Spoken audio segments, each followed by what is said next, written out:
Dubai built a city of impossible futures on a foundation of sand, and it did it with a single, massive industrial gamble. That gamble is now at risk. Right now, nearly 3.5 million people live in a glittering metropolis where nature intended only desert. They operate the tallest building on Earth, the largest shopping malls, and an indoor ski slope in a climate where summer air temperatures can touch 122 degrees Fahrenheit. They do it all with a resource that does not naturally exist here: fresh water. So the city did what no one had ever done at this scale. They decided to manufacture it. They pull water from the ocean and strip the salt out, a process that has kept the city alive for 50 years. An engineering miracle that underpins every skyscraper and every palm-lined avenue. But here's what they don't tell you.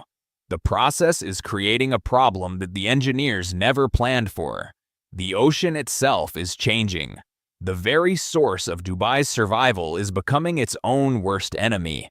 Not a shortage, not a restriction. A feedback loop, a cycle where the solution makes the problem worse, year after year. So the real question is, did Dubai build a permanent oasis in the desert, or did they just construct the world's most sophisticated machine for poisoning its own well? Dubai was never meant for this.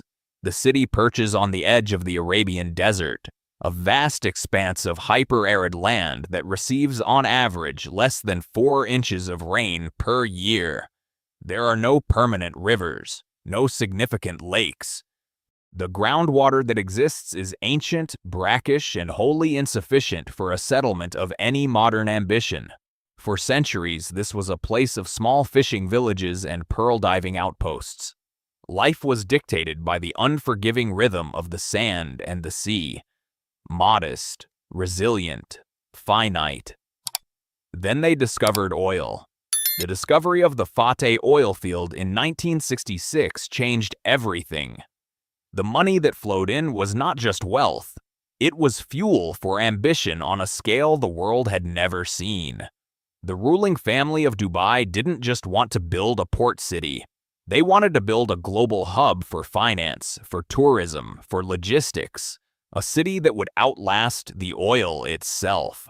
But that vision faced one absolute, unmovable constraint: water. A city cannot grow without it. A global destination cannot exist on a few inches of rain.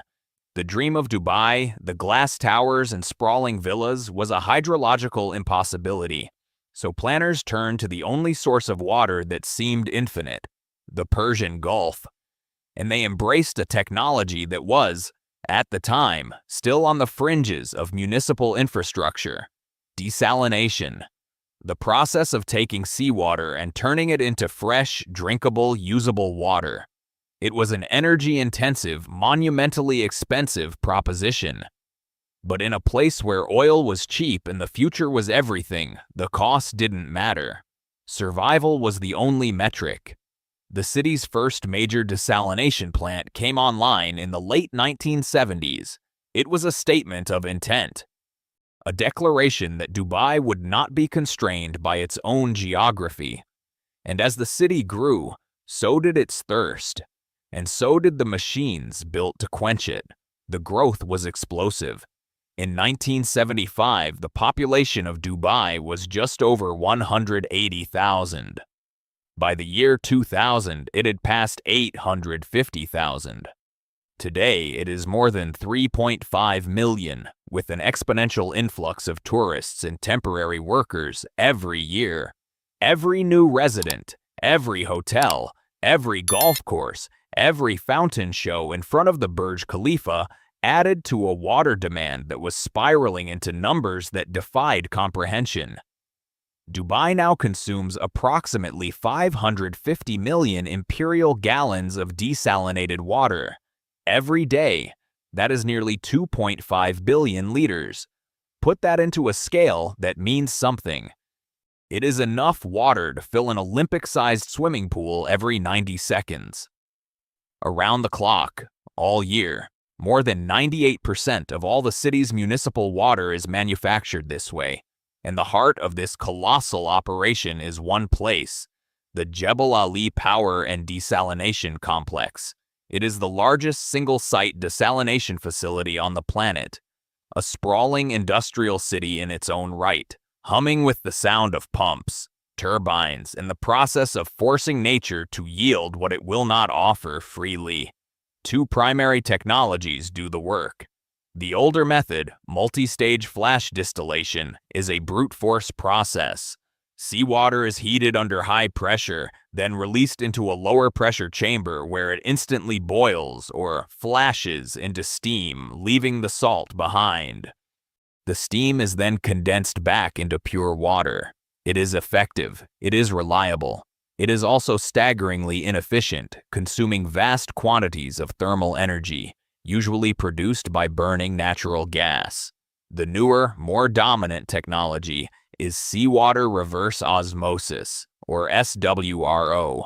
This is a more elegant but equally demanding process. Instead of heat, it uses immense pressure. Seawater is forced against a series of semi-permeable membranes, thin films of polymer with microscopic pores. The pores are large enough to let water molecules pass through, but too small for the larger salt ions and other impurities. Pure water gets through. Salt does not. It is molecular filtration on a citywide scale. A delicate dance of physics and chemistry happening inside thousands of pressure vessels, all working in concert. It was an audacious plan, and it worked. Dubai stands today as a testament to this engineering, a city that willed itself into existence. A modern miracle. But every miracle has a price, and the price of Dubai's water is only now becoming clear. The engineering had been perfected. The scale was unprecedented. The city was alive. But there was a secret hidden in the math.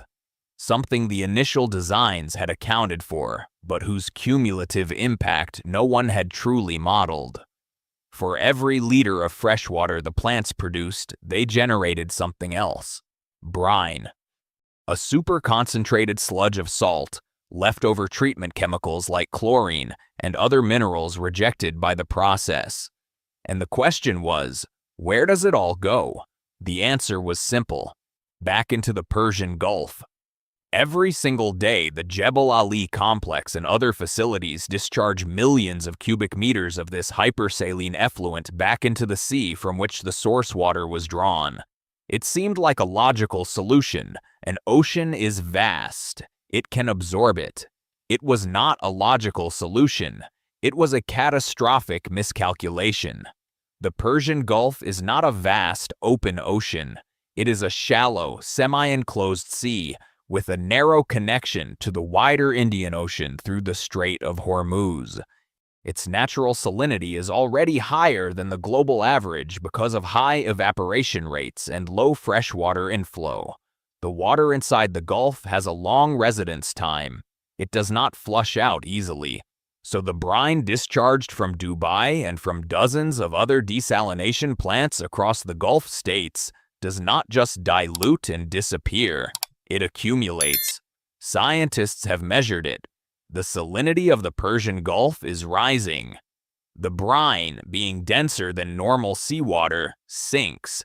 It creates plumes of heavy, oxygen-depleted water that smother the seabed.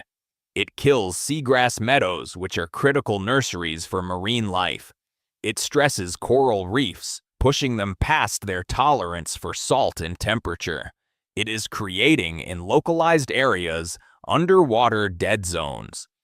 The discharge is also heated, raising the local sea temperature and further stressing the native ecosystem. The very foundation of Dubai's survival strategy was systematically degrading its only source of raw material. And then the feedback loop began. A desalination plant is engineered for a specific range of source water salinity. As the Gulf's background salinity increases, the reverse osmosis process becomes harder. The osmotic pressure required to force fresh water through the membranes goes up. It requires more energy, more electricity, more fossil fuels burned to drive the pumps harder, more pressure.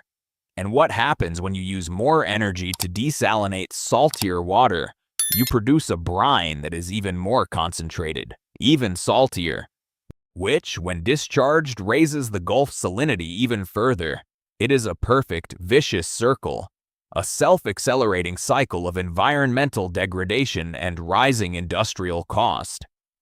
The solution is actively, measurably, and relentlessly making the source of the problem worse.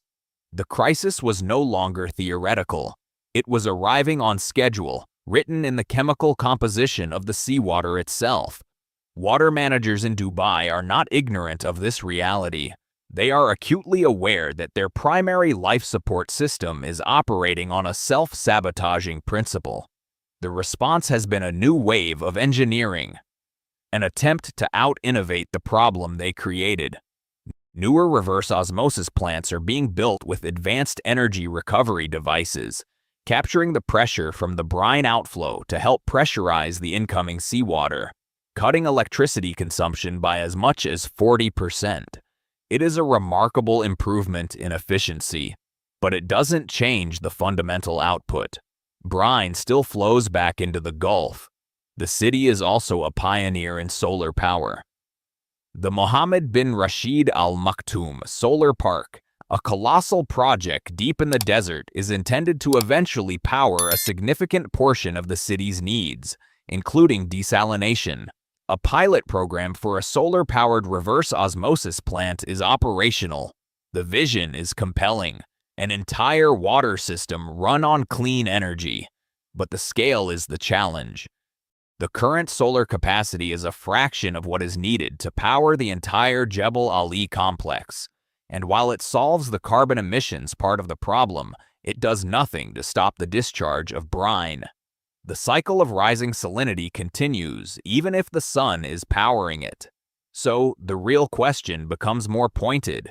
Can you engineer your way out of a problem that is a direct consequence of your engineering? Researchers are now exploring radical new ideas. Brine mining, the concept of extracting valuable minerals like magnesium, sodium, and potassium from the brine before discharge.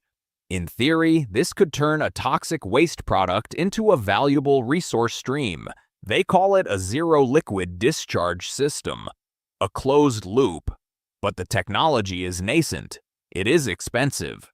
The mineral markets are volatile, and scaling it up to handle the 2.5 billion liters of water Dubai consumes every day is a challenge of an entirely different order of magnitude. It remains a distant goal, not a present solution. Inside the Dubai Electricity and Water Authority, or DEWA, the agency running this massive operation, the focus has shifted. Not just to supply, but to demand. But how do you preach conservation in a city that is a global monument to excess? Las Vegas, a city in a desert, banned ornamental grass. Dubai built and maintains over a dozen world-class grass golf courses. Las Vegas recycles its indoor water in a closed loop. Dubai's architecture of sprawling villas with private pools and lush gardens makes outdoor water use a massive component of its total consumption. A culture of abundance is a difficult thing to reverse, especially when that image of abundance is your primary global brand. The city has made efforts, public awareness campaigns, tiered water pricing to penalize heavy users, subsidies for more efficient irrigation technology. But the per capita water consumption in Dubai remains among the highest on the planet. The contradiction is stark. A city utterly dependent on a fragile, man-made water supply that still consumes that water as if it were limitless. The underlying math is relentless. A growing population, a non-negotiable reliance on tourism, and an environment that offers no help whatsoever. And then a new threat emerged. One that the engineers had not put into their initial models. As climate change warms the globe, it also warms the oceans. The Persian Gulf is one of the fastest warming bodies of water on Earth. Warmer water, especially water enriched with nutrients from runoff and industrial discharge, creates the perfect breeding ground for harmful algal blooms. the so-called red tides. These dense blooms of microscopic algae can be catastrophic for desalination plants. They can swarm the intake pipes, clogging the preliminary filters and gumming up the delicate reverse osmosis membranes. In the worst cases, they can force entire plants to shut down for days or even weeks. An event like that is no longer a distant risk. It has happened. In 2008 and 2009, a massive red tide event spread across the Gulf, crippling desalination facilities from Oman to the UAE. For Dubai, a city with only a few days of water storage in its reservoirs, a prolonged plant shutdown is not an inconvenience. It is an existential threat. Gone. Completely gone. The city was suddenly vulnerable to a new kind of drought. Not from a lack of rain in the mountains, but from a biological event in the very sea it relied upon. The climate models predict that these blooms will become more frequent and more intense as the Gulf continues to warm. The system of survival now had an entirely new variable of failure.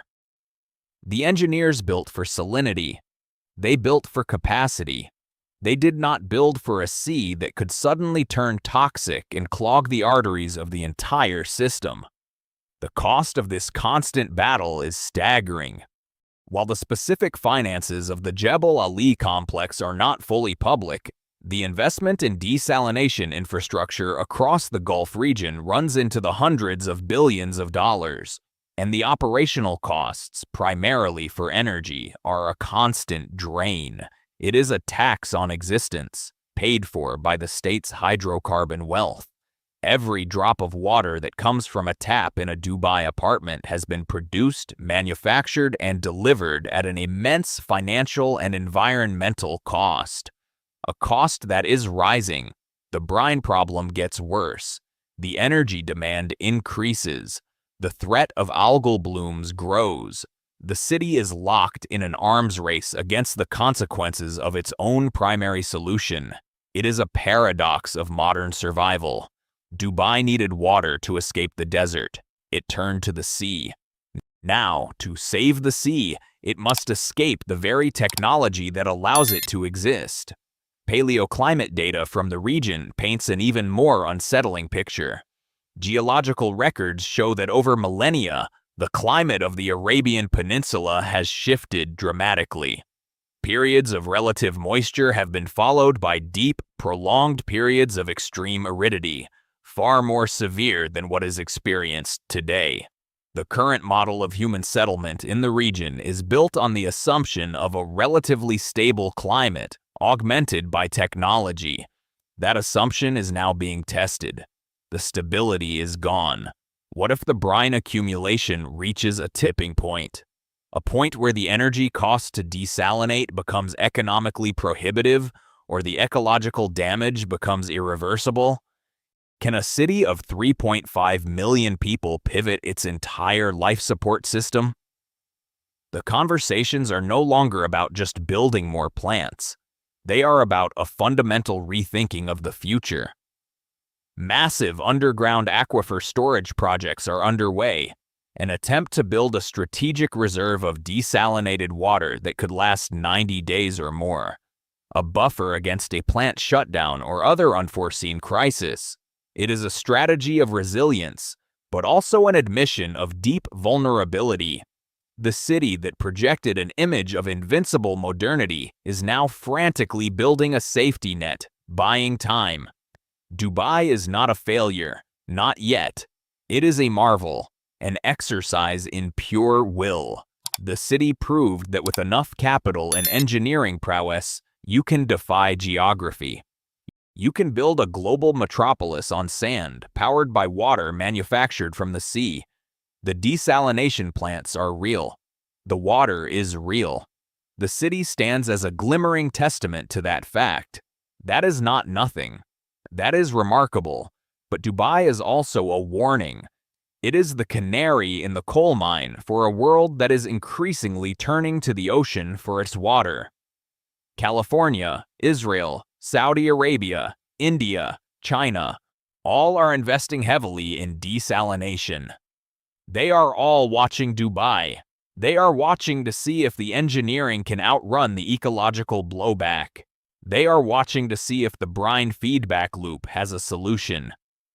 The hard question the world is not yet ready to ask is this: what if it doesn't? What if there is a hard limit to how much fresh water we can sustainably wring from the sea? Dubai is approaching that limit faster than anywhere else on Earth. The city's survival now depends on solving a problem that is embedded in the DNA of its own existence. The brine flows, the sea changes, and on the shores of the Persian Gulf, a clock is ticking, powered by the quiet hum of a billion-dollar machine that is both saving a city and threatening its future.